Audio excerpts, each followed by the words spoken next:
Président Ivan, bonjour. Merci pour l'invitation. Avec plaisir. Ici au Parlement européen pour cet échange, cette audition que nous avons avec vous. Je pense qu'après la Guinée, quand j'entends la Guinée parler de son problème, j'ai l'impression qu'on parle pratiquement de la même chose en Mauritanie. Sauf que chez nous, c'est encore beaucoup plus profond. Parce que le mal est encore plus profond. Parce que tout simplement, la situation politique de notre pays, elle est plus que catastrophique.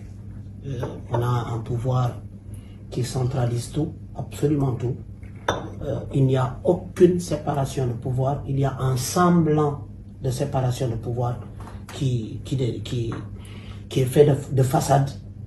Chez nous, tout se décide par le président de la République.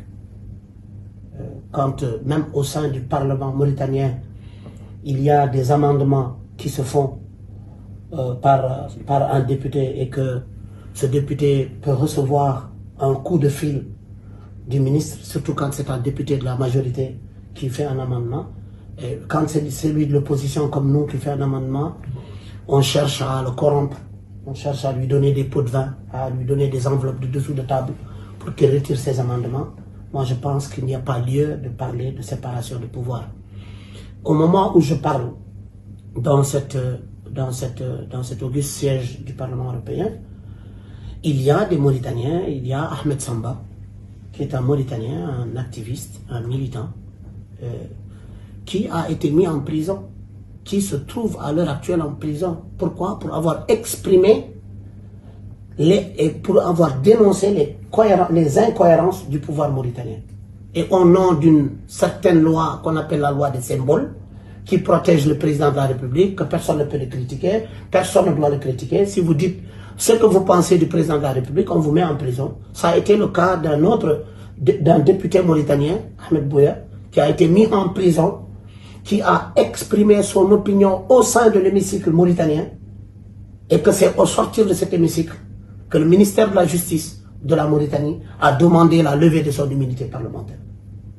Et il s'est retrouvé en prison pour avoir exprimé des opinions contraires au pouvoir, des opinions politiques. Ça a été le même cas du député Biranda Abed, dont l'immunité parlementaire a été levée, même s'il n'a pas été jugé ni condamné ni sur quoi que ce soit. Cela montre tout simplement la facilité et la légèreté par laquelle le pouvoir est capable de lever l'immunité d'un parlementaire et le mettre en prison. C'est comme une lettre à la poste. Aujourd'hui, la situation des Afro-Mauritaniens, en particulier les Haratines, les Peuls, les Soninké, les Bambara, les Wolof, qui vivent une discrimination qui est très claire. Tous les leviers du pouvoir sont entre les mains d'une seule communauté. Et ça, je le dis, ça doit cesser. Et nous sommes ici pour un plaidoyer. Nous ne sommes pas venus pour pleurer le sort de nos pays. Nous sommes là parce que vous, votre parti, vous, en tant que député européen, vous, en tant que les engagés, vous avez ici pour un plaidoyer. Nous ne sommes pas venus pour pleurer le sort de nos pays. Nous sommes là parce que vous, votre parti, vous, en tant que député européen, vous, en tant que les engagés, vous avez une capacité de porter un plaidoyer pour que ce qui se passe en Mauritanie, comme injustice, comme racisme d'État, instauré par l'État mauritanien. Vous avez vu les dernières nominations des ambassadeurs. Si vous ne les avez pas vues, je pourrais aussi envoyer la liste. Vous allez voir que ces nominations ne reflètent pas la diversité ethnique et culturelle de notre pays. Aujourd'hui, en Mauritanie, c'est l'utilisation d'une langue au détriment de toutes les autres langues, à savoir la langue arabe. Nous n'avons jamais manifesté un mécontentement contre la langue arabe. La langue arabe, c'est une langue de valeur, comme toutes les autres langues. Mais pourquoi vouloir instrumentaliser la langue arabe pour empêcher les autres communautés d'avoir l'officialisation de leur langue, à savoir les Peuls, les Wolofs, les Soninké et les Bambara? Quelle est la répartition de la population entre ces différentes communautés ou ethnies Si on prend en considération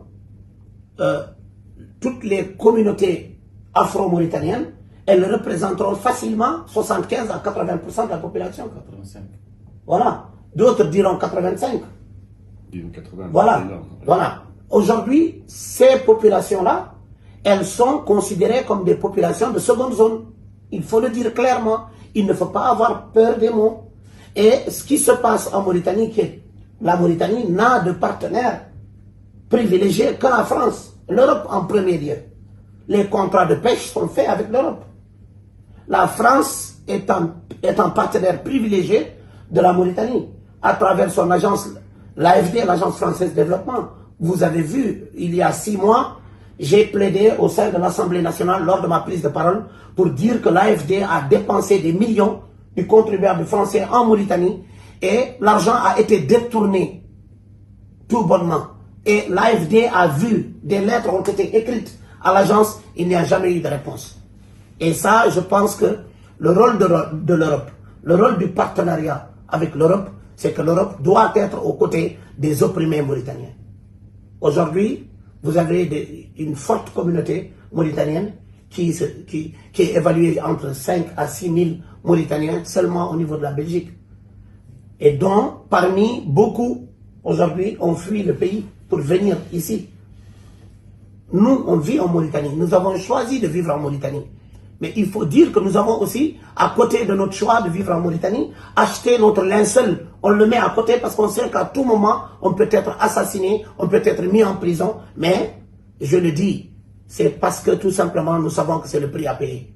Ce n'est pas parce que nos États sont des États dictateurs, des États autoritaires, que nous devons tous prendre, plier bagages et partir pour les laisser saccager ce qui peut être encore sauvé. Vous avez peur pour votre... Parce que vous exprimez les choses, vous avez peur pour votre sécurité? Tout Mauritanien aujourd'hui qui vit sur le territoire mauritanien a peur de ça. Ce qui peut être encore sauvé. Vous avez peur pour votre... Parce que vous exprimez les choses, vous avez peur pour votre sécurité? Tout Mauritanien aujourd'hui qui vit sur le territoire mauritanien a peur de sa sécurité. Je donne un exemple très clair. Un jeune Mauritanien qui n'a rien fait, qui vendait des voitures, qui a essayé de ramasser un peu de moyens de survie, Oumar Diop, a été pris par la police en Mauritanie. Ils ont voulu lui prendre son argent, il a refusé, ils l'ont amené au commissariat, ils l'ont tabassé, il a été laissé pour mort, il a été déposé à l'hôpital national de la Mauritanie.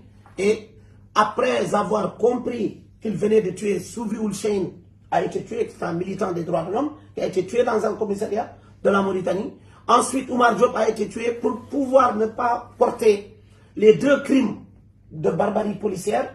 Ils ont pris le corps de Oumar Diop, ils ont empoisonné le corps pour dire qu'il avait pris de la cocaïne. Alors que ce monsieur qu'on dit qu'il a pris de la cocaïne a pris le temps, quand il a été arrêté, d'appeler son propre père et lui dire la police m'a arrêté. Comment quelqu'un qui est victime d'overdose peut être conscient à prendre son téléphone, appeler son père pour dire que oui, c'est la police qui m'a arrêté, je vais dans telle direction, essayer de venir pour m'aider. Donc ça, c'est une façon de maquiller, après avoir assassiné Oumar Diop, ça a été maquillé pour essayer de présenter à l'opinion, oui, c'est un multirécidiviste, c'est ceci, c'est cela, pour pouvoir donner raison à ce qui s'est passé. Donc ce qui est capable à arriver à un citoyen mauritanien lambda, est capable d'arriver à un député. Un député qui a exprimé son opinion au sein d'un hémicycle, qui a dit ce qu'il pense et qui s'est retrouvé en prison, je pense qu'il faut même pas penser pour l'autre citoyen lambda qui essaye de courir pour vaquer à ses besoins. Il y a aussi la problématique de l'enrôlement. Jusqu'à présent, et ça je ne comprends pas la position de l'Europe sur cette situation. Comment se fait-il qu'en Mauritanie, il y a encore des Mauritaniens qui n'ont pas encore leur papier d'état civil, qui ne sont pas enrôlés, qui n'ont pas de carte d'identité. Ils sont Mauritaniens, mais la volonté d'un ministère de l'Intérieur et d'une politique de marginalisation, de discrimination qui est mise en place a empêché des milliers de Noirs Mauritaniens à avoir leur papier. Sur quelle base?